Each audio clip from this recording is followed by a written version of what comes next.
Oi pessoal, tudo bem? Aqui quem fala é a deputada Ana Campanholo para atualizar você do que está acontecendo aqui na Assembleia Legislativa.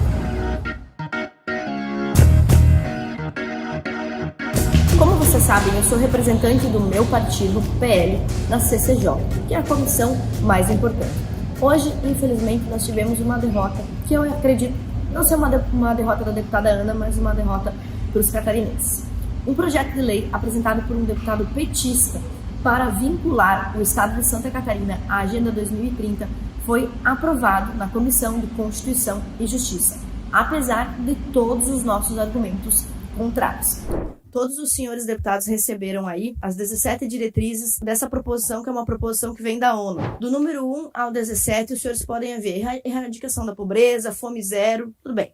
Item 5º, igualdade de gênero. Lembrando, essa Agenda 2030 não está vigorando em Santa Catarina. Por quê? No mandato passado, o ex-governador Carlos Moisés tentou, através do Executivo, tornar o Estado de Santa Catarina um parceiro dessa Agenda 2030 e não conseguiu. Tem uma matéria da ND. Por ideologia, o governador de Santa Catarina recusa a assinatura da Agenda 2030 da ONU. Então, o governador não assinou e, pelas mesmas razões, o governador Jorginho Melo não viria a aderir a esse programa, porque sofreria, com certeza, pressão popular contra o programa. O que é, de uma certa forma, um pouco inusitado, porque quando você olha aqui, não tem absolutamente nada de mal, aparentemente, né? São 17 metas, né? Cidadania, redução das desigualdades. Mas, na semana retrasada, nós derrubamos aqui, os senhores lembram, aquele projeto de cotas 50%, 50%, os senhores lembram? Ficaria mais difícil argumentar contra esse projeto se o nosso Estado fosse signatário do item 5º, que quando você vira um parceiro da Agenda 2030, você vira parceiro da agenda inteira. São 17 metas e são 17 tópicos, mas são 169 metas. E como que nós poderíamos argumentar contra determinadas pautas nesse sentido, se prevê aqui igualdade de gênero? Mas essa questão é muito pontual. O quesito principal aqui é o item 12, 13, 14, 15 e 7. Energia acessível e limpa, consumo e produção responsável, combate à alteração climática, vida debaixo d'água e vida sobre a terra. Eu gostaria que os senhores prestassem atenção nesses tópicos que aparentemente são muito bonitos, mas que geram um impacto para Santa Catarina. Nesta comissão, nós temos que verificar a regimentabilidade, a juridicidade das pautas, se elas atendem aos critérios constitucionais. Mas também temos que deliberar sobre o interesse público do Estado de Santa Catarina com relação a isso. Então já adianto aos senhores que quando o governador Moisés tentou fazer isso, não conseguiu por pressão popular. O governador Jorginho certamente não o faria. O deputado está propondo que então nós, como Assembleia Legislativa, assinemos, tornemos Santa Catarina uma, vou usar essa expressão porque para mim é isso que significa, uma refém da Agenda 2030. E por que nós temos que falar sobre isso? Esses objetivos de desenvolvimento sustentável foram elaborados pela cúpula da ONU, mas eles não são obrigatórios aos países membros da ONU. Você pode ou não aderir a eles. Em 1987, a Organização das Nações Unidas definiu os termos de sustentabilidade e um relatório Brundtland, conhecido também como Nosso Futuro Comum, entre as muitas medidas previstas nesse relatório de sustentabilidade que passa por esses itens 12, 13, 14, 15 e 7, prevê também, por exemplo, a limitação do crescimento populacional. Então, políticas para limitar o número de filhos, para limitar o crescimento populacional. Eu entendo que isso é muito problemático no Brasil, onde nós temos 49% de católicos e 26% de evangélicos. Essa política seria muito debatida, muito controversa ao cenário do interesse público dessa que é a religião da maioria das pessoas, os cristãos, né? São quase 70% da população. Mas o mais importante realmente é a agenda verde, a pauta do meio ambiente. Olha só que interessante. No relatório A Primeira Revolução Global, publicado por especialistas do Clube de Roma, um dos ambientalistas explica por que esse assunto, a ecologia, o meio ambiente, a pauta ambientalista tem sido tão usada pelos progressistas contra a população em geral, contra o crescimento das nações, contra o cidadão.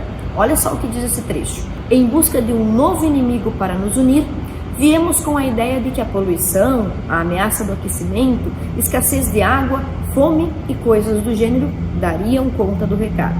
Em sua totalidade e em suas interações, esses fenômenos constituem uma ameaça comum que exige a solidariedade de todos os povos, mas, designando-os como inimigos, caímos na armadilha sobre a qual já alertamos, ou seja, confundir sintoma com causa. Todos esses perigos são causados pela intervenção humana e é somente através de atitudes e comportamentos alterados que podem ser superados. O verdadeiro inimigo é, então, a própria humanidade. Esse trecho que está no relatório A Primeira Revolução Global mostra a estratégia para usar essa temática do meio ambiente para introduzir as suas pautas. Você está vendo aí na tela quais são as diretrizes da Agenda 2030 e existem também 169 metas. Você pode pesquisar por esse conteúdo e você vai ver como sutilmente e às vezes até declaradamente o progressismo avança nas políticas públicas, mesmo em estados conservadores como Santa Catarina, através dessas pautas. Nós já começamos este ano com 2 problemas relacionados ao meio ambiente para os quais nós tivemos que fazer audiência pública aqui na Assembleia. A proibição da pesca da tainha e o marco temporal, né? A discussão do marco temporal. Então é sobre isso que eu quero falar com os senhores. Vamos à análise do caso de Santa Catarina nesses tópicos da Agenda 2030. Em 2019, como já mencionei aos senhores nesta matéria, o governador tentou e não conseguiu implantar. E logo em seguida, não conseguindo implantar a Agenda 2030 inteira, ele mudou de estratégia. Ele tentou implantar a taxação verde dos defensivos agrícolas. Essa pauta da taxação verde, ela só é possível quando você olha para o agronegócio com esse olhar 2030. E foi uma rebelião em Santa Catarina. Nós fizemos uma audiência pública aqui que lotou a Assembleia, não só a Antonieta de Barros, como ali fora também, os agricultores revoltadíssimos e a Assembleia, por unanimidade, barrou essa pauta. Como que nós iríamos barrar essa pauta se nós fôssemos hoje signatários deste programa que combate alterações climáticas, vida debaixo d'água, vida na terra, todas essas 169 diretrizes. Então, essa é a bandeira da Agenda 2030. Eu entendo que a pauta ambientalista é muito importante e, obviamente, nós, seres humanos, somos os únicos que pensam a respeito disso. Os animais não pensam a esse respeito. Nós somos os únicos que queremos preservar o meio ambiente e temos capacidade e devemos fazer isso. Só que aqui, as consequências são mais do que o bom interesse em preservar o meio ambiente. São políticas públicas que vêm verticalmente da ONU, da OMS, para dentro do nosso país. Então, uma experiência similar a isso que aconteceu em Santa Catarina, onde nós, em 40, tivemos que nos unir contra a pauta do governo e conseguimos derrubar, e os agricultores são gratos a todos nós, eu tenho certeza disso. Nós poderíamos citar o que aconteceu também na Holanda. É um exemplo muito clássico e muito parecido com o que aconteceu aqui em Santa Catarina. Olha só, essa matéria está na imprensa, os senhores podem encontrar depois. Holanda quer comprar e fechar fazendas para cumprir meta ambiental, vilanização da produção de alimentos. E aí o que aconteceu? A Holanda realmente queria fechar fazendas, diminuir a produção. Fazendeiros holandeses protestam contra a Agenda 2030. Se os senhores procurarem na internet, vocês vão ver trator, caminhão, os fazendeiros na rua, pedindo ao governo holandês, pelo amor de Deus, não execute as metas da Agenda 2030. O que aconteceu lá? Diante da meta do governo holandês, signatário da Agenda 2030, para reduzir as emissões de óxido de nitrogênio e amônia em 50% até 2030, Agenda 2030, seria necessário reduzir 30% o número de animais da pecuária. Os senhores conseguem imaginar se essa diretriz chega aqui? Nós temos que falar para o nosso pecuarista que ele vai ter que reduzir sua produção. Uma das medidas cogitadas, então, foi a desapropriação de fazendas.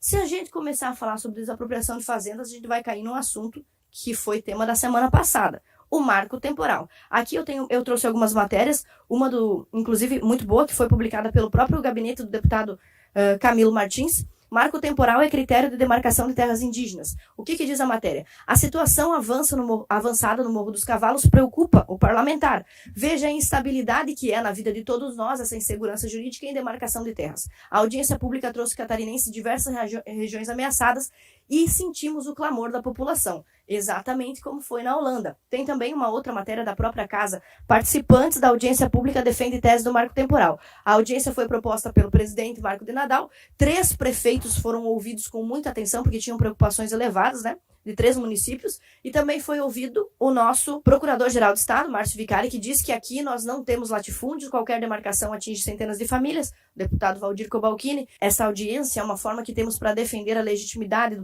do cidadão catarinense, do fazendeiro catarinense. O secretário de Estado de Agricultura, Valdir Colato, disse que a derrubada do marco temporal seria uma reforma agrária ao inverso. Mas quem é que poderia promover isso?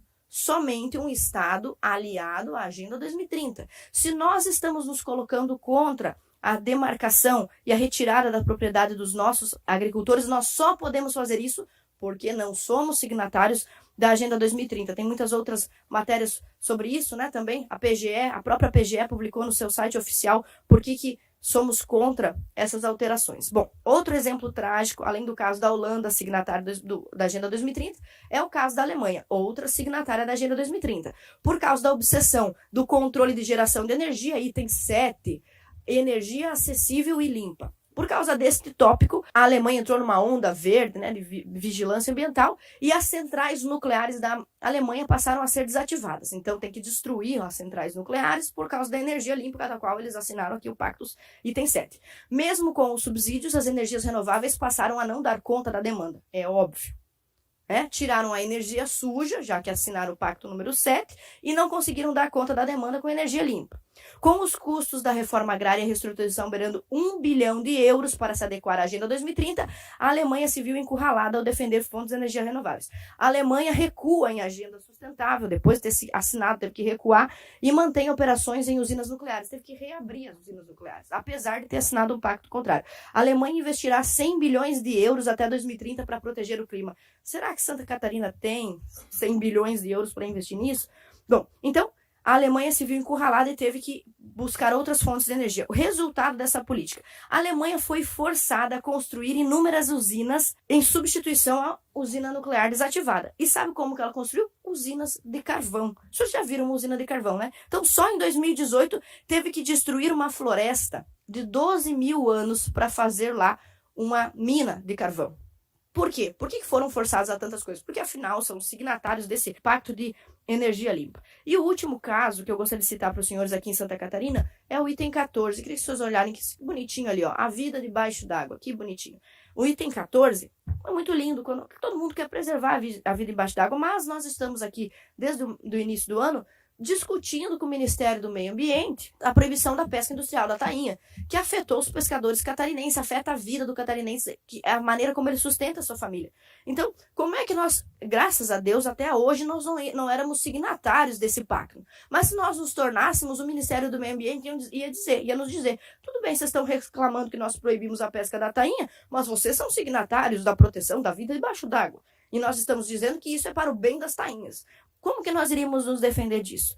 Então, os pontos principais que eu gostaria de tratar com os senhores, apesar de não ser inconstitucional aderir a esta Agenda 2030, eu acredito que ela traz impactos econômicos para Santa Catarina que nenhum de nós quer, principalmente relacionados ao agronegócio, à pecuária, e esses 3 pontos são um exemplo. A taxação verde, cuja população ficou revoltada, o marco temporal, a população ficou revoltada, e a proibição da pesca industrial da tainha, a população ficou revoltada. Levando em conta esses 3 itens, eu acredito que esta pauta da adesão à Agenda 2030 não atende ao interesse público catarinense, pela experiência dos últimos anos e pela experiência desses países que eu pontuei aqui. Então, nós apresentamos um voto pela rejeição da continuidade de tramitação do projeto de lei 363/2021, que institui a política de promoção da Agenda 2030 para o desenvolvimento sustentável em Santa Catarina. Essa é a importância de ter um deputado conservador, uma deputada conservadora na CCJ. A Comissão de Constituição e Justiça é a mais importante da casa. Ela tem 9 membros e a maioria vence 5-4, 7-2, não importa. É importante construir maioria, mas nem sempre isso é possível. Mesmo assim, estar nessa comissão representando o meu partido é muito importante, porque isso significa que os conservadores têm voz nessa comissão.